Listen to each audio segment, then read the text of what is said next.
Pernahkah kalian bertanya-tanya, di tengah gempuran teknologi siluman, jet tempur seharga triliunan rupiah, dan rudal balistik antar benua yang bisa menghapus satu kota dari peta dalam sekejap, di mana para orang sakti kita berada? Kenapa Kementerian Pertahanan kita sibuk belanja Rafale dan kapal selam, padahal katanya kita punya stok dukun yang bisa mengirim santet lintas benua, atau punya ilmu kebal yang bikin peluru mental kayak karet penghapus? Selamat datang di Nalar Sehat, tempat di mana logika tidak butuh dupa dan realitas tidak butuh sesajen. Mari kita bedah kenapa dunia mistis itu sebenarnya hanyalah dongeng pengantar tidur yang gagal lulus sensor kenyataan. Mari kita mulai dengan tamparan realitas paling keras dalam sejarah bangsa ini, kolonialisme. Katanya, Nusantara ini gudangnya orang sakti. Ada jawara yang bisa menghilang, ada dukun yang bisa memanggil petir, ada pendekar yang kalau teriak saja pohon kelapa tumbang. Tapi pertanyaannya, kalau memang ilmu-ilmu itu ada, kenapa Belanda bisa betah di sini sampai ratusan tahun? Apakah para dukun saat itu sedang cuti massal atau jin-jin penunggu hutan kita lagi kena lockdown? Logikanya begini. Kalau memang ilmu santet itu nyata dan efektif, VOC tidak akan pernah sampai ke Batavia. Jan Pieterszoon Koen harusnya sudah tewas kena paku di perut atau muntah keris saat baru lewat Selat Sunda. Tapi nyatanya, mereka datang dengan kapal kayu, membawa meriam dan bubuk mesiu. Sains punya jawaban sederhana. Bubuk mesiu itu nyata. Hukum fisika itu konsisten. Sementara itu, ilmu sakti hanya bekerja di bawah satu syarat. Penontonnya harus percaya. Masalahnya, meriam Belanda tidak butuh percaya untuk menghancurkan benteng kayu. Peluru tidak butuh izin dari penunggu pohon untuk menembus dada manusia. Kita dijajah bukan karena kurang sakti, tapi karena kita sibuk mengasah ilmu batin, sementara bangsa lain sibuk mengasah lensa teleskop dan perhitungan balistik. Ironis, bukan? Kita merasa hebat karena bisa tahan lapar, sementara mereka hebat karena bisa membuat mesin yang tidak pernah lapar. Kalau kalian masih percaya ilmu mistis bisa dipakai untuk pertahanan negara, coba lihat anggaran belanja negara-negara maju. Amerika Serikat menghabiskan sekitar 800 miliar dolar setahun untuk militer. Cina, Rusia, dan negara-negara NATO juga mengeluarkan angka yang bikin dompet kita gemetar. Pertanyaannya, kenapa Pentagon tidak mempekerjakan 1.000 dukun santet saja? Bayangkan penghematannya. Tidak perlu riset jet tempur F-35 yang rewel itu. Cukup sediakan ruangan penuh dupa, foto target, dan beberapa ekor ayam hitam. Kalau memang mistis itu senjata, maka dukun adalah aset strategis nasional. Mereka harusnya masuk dalam struktur intelijen resmi, bukan cuma buka praktek di gang sempit dengan papan nama terima pasang susuk.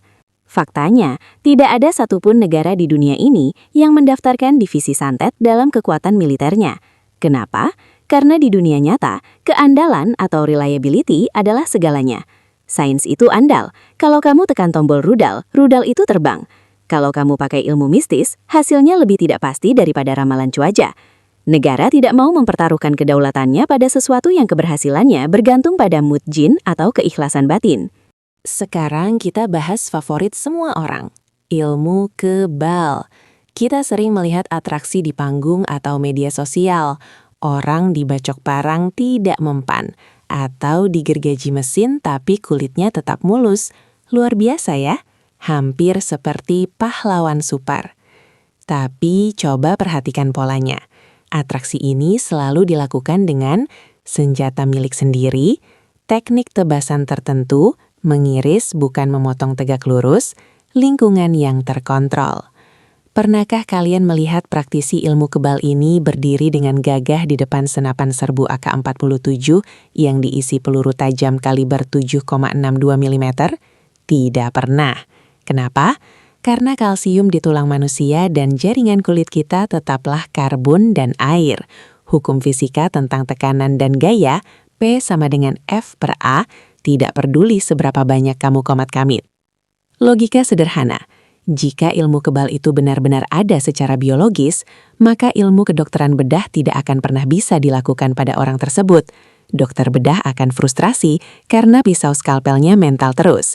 Tapi nyatanya, begitu orang sakti ini kena usus buntu atau kecelakaan motor, mereka tetap butuh dokter, tetap bisa disuntik, dan tetap bisa dibedah. Ternyata, kekebalan mereka punya tombol off otomatis saat berhadapan dengan kenyataan medis. Mari kita pindah ke arena olahraga. Kenapa kita tidak pernah melihat master tenaga dalam atau ilmu kontak menjuarai UFC atau MMA? Padahal di iklan-iklannya, mereka bisa menjatuhkan lawan tanpa menyentuh.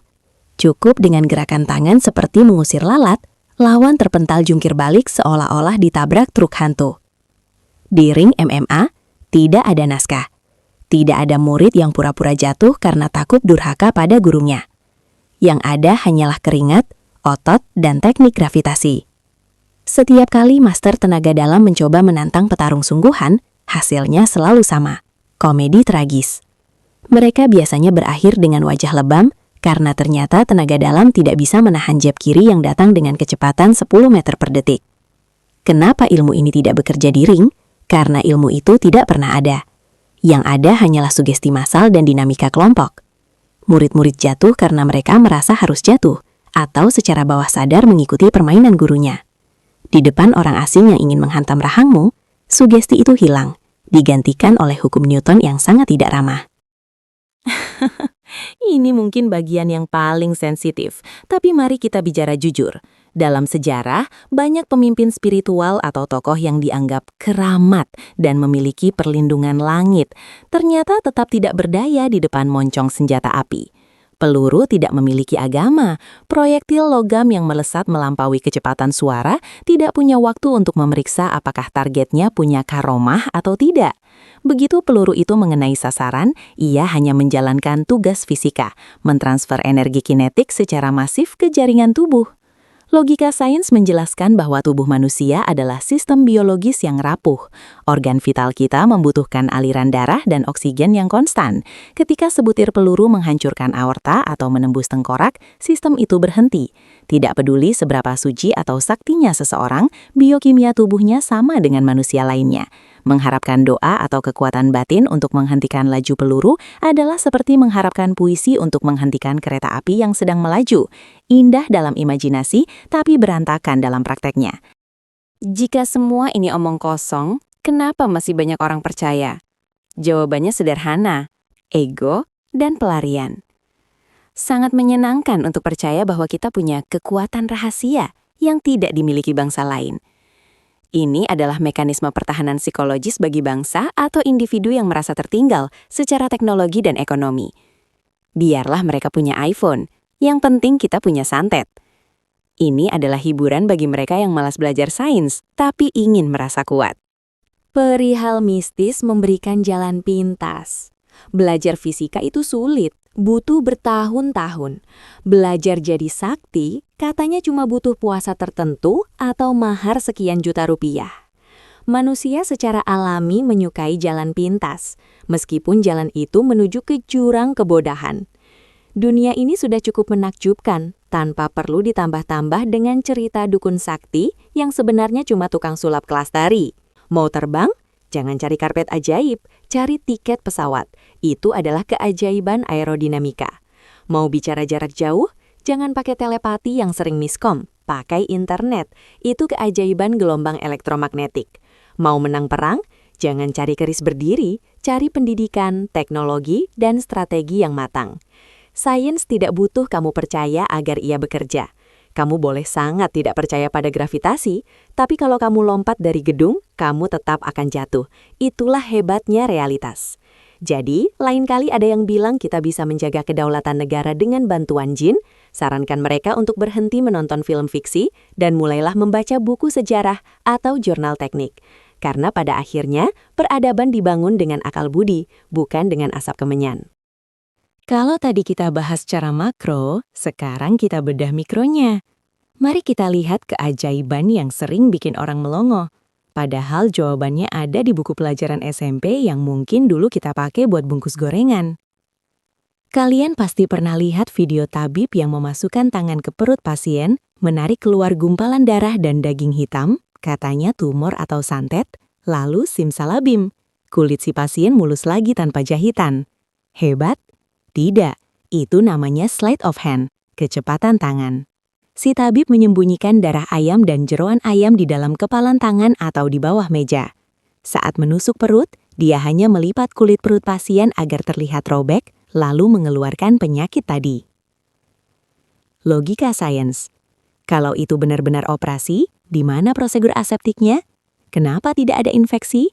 Dan yang paling penting, kenapa tumor yang dikeluarkan selalu bentuknya mirip hati ayam pasar? Karena di dunia medis, tumor itu bentuknya kompleks, bukan sisa sate yang belum dibakar. Orang-orang berjalan santai di atas arang yang membara merah tanpa terbakar. Sains berkata, ini murni masalah konduktivitas termal. Arang adalah penghantar panas yang sangat buruk, isolator. Ditambah lagi, kulit manusia, terutama kaki yang kapalan, punya kapasitas panas yang cukup tinggi. Selama kalian jalan dengan kecepatan konstan dan tidak berhenti untuk selfie di tengah bara, panasnya tidak akan sempat berpindah ke kaki kalian dalam jumlah yang membahayakan. Eksperimen, coba ganti arang kayu itu dengan lempengan besi yang dipanaskan sampai suhu yang sama. Saya jamin, tidak ada doa atau mantra yang bisa menyelamatkan kaki kalian dari bau sate manusia. Besi adalah konduktor panas yang hebat, arang tidak. Fisika 1, mistis 0. Beberapa tahun lalu, sempat tren pelatihan anak-anak bisa membaca dengan mata tertutup rapat. Katanya otak tengahnya diaktifasi. Harganya jutaan rupiah. Realitas, ini adalah penipuan paling jahat karena menyasar orang tua. Rahasianya sederhana, celah di hidung. Coba kalian tutup mata dengan kain seerat apapun. Secara anatomi akan selalu ada celah kecil di sisi hidung yang memungkinkan kalian melihat ke bawah. Anak-anak itu tidak pakai otak tengah, mereka cuma belajar cara mengintip yang efektif. Tes sains, tutup celah hidung itu dengan kapas atau plaster medis, lalu taruh buku tepat di depan mata, bukan di bawah. Dijamin, si anak jenius itu akan mendadak buta total. Ini adalah puncak komedi di dunia persilatan. Guru besar mengayunkan tangan dan 10 muridnya terpental seperti kena hantaman palutor. Kenapa ini terjadi? Ada 2 hal, sugesti, hipnosis massal, dan tekanan sosial. Para murid sudah didoktrin bahwa guru mereka sakti. Jika mereka tidak terpental, mereka dianggap tidak peka, atau lebih buruk lagi, tidak sopan. Jadi, mereka ikut main. Faktanya, di fisika, untuk membuat benda bermassa 70 kg terpental, butuh gaya. F sama dengan M kali A. Gaya itu harus dihantarkan melalui medium fisik, sentuhan, udara bertekanan tinggi, atau ledakan. Niat atau energi batin tidak memiliki massa dan tidak bisa mentransfer momentum linear. Makanya, begitu mereka ketemu orang yang tidak percaya atau petarung MMA, tenaga dalam itu mendadak lowbat. Kenapa kita harus skeptis? Karena kepercayaan pada hal-hal tanpa bukti ini menghambat kemajuan. Bangsa yang sibuk mencari keris sakti akan selalu kalah oleh bangsa yang sibuk mencari cara kerja semikonduktor. Dunia ini sudah sangat menakjubkan dengan hukum-hukum alamnya yang pasti. Tidak perlu ada hantu yang membantu kita perang. Cukup ada kecerdasan manusia yang membuat teknologi pertahanan yang mumpuni. Jangan biarkan logika kalian mati hanya karena tergiur narasi kekuatan tersembunyi yang kenyataannya cuma trik panggung di pasar malam. Jadi, apa kesimpulan dari semua kegaduhan mistis ini? Sederhana, realitas tidak butuh izin dari imajinasi kalian untuk tetap berlaku. Kalau setelah menonton video ini kalian merasa tersinggung karena ilmu warisan kakek atau guru kalian saya sebut omong kosong, itu bagus. Artinya, nalar kalian sedang mulai bereaksi terhadap dosis kenyataan yang tinggi. Rasa sakit itu namanya disonansi kognitif, saat keyakinan kalian ditampar oleh fakta yang tak terbantahkan. Mari kita jujur pada diri sendiri. Kita tidak akan pernah jadi negara maju kalau masih percaya uang gaib lebih efektif daripada kerja keras dan manajemen ekonomi yang benar. Pertahanan kita tidak akan pernah kuat kalau kita lebih percaya pada pagar gaib daripada satelit pengintai dan sistem radar modern. Dan kesehatan kalian tidak akan pernah terjamin kalau kalian lebih percaya air yang dicelup batu daripada riset medis dan antibiotik. Dunia ini kejam bagi mereka yang malas berpikir. Bangsa yang tertidur dalam dongeng kesaktian akan selalu dibangunkan oleh deru mesin bangsa yang rajin belajar sains. Berhentilah mencari khodam di dalam keris tua, mulailah cari pengetahuan di dalam buku dan jurnal ilmiah. Khodam tidak bisa membantumu coding atau mengoperasikan reaktor nuklir, tapi otak yang terasah bisa melakukannya. Ingat kawan-kawan, satu orang skeptis dengan satu mikroskop lebih berguna bagi peradaban daripada 1000 orang sakti yang cuma bisa pamer ilmu kebal di depan kamera HP. Kalau kalian punya teman yang masih hobi koleksi jimat atau sering pingsan karena kesurupan tiap kali ada masalah hidup, coba kirim video ini ke mereka. Mari kita lihat apakah tenaga dalam mereka bisa menahan panasnya logika di kolom komentar. Atau, kalau kalian punya pengalaman melihat orang sakti yang mendadak jadi orang biasa saat ketemu polisi atau dokter, tulis ceritanya di bawah. Kita butuh lebih banyak tawa untuk membilas kebodohan yang sudah mengendap terlalu lama. Kami, Silent Majority, tetaplah skeptis, Tetaplah logis, dan yang paling penting, berhentilah membakar kemenyan, mulailah membakar semangat belajar. Sampai jumpa di video berikutnya, di mana kita akan membedah omong kosong lainnya dengan pisau bedah sains. Ciao!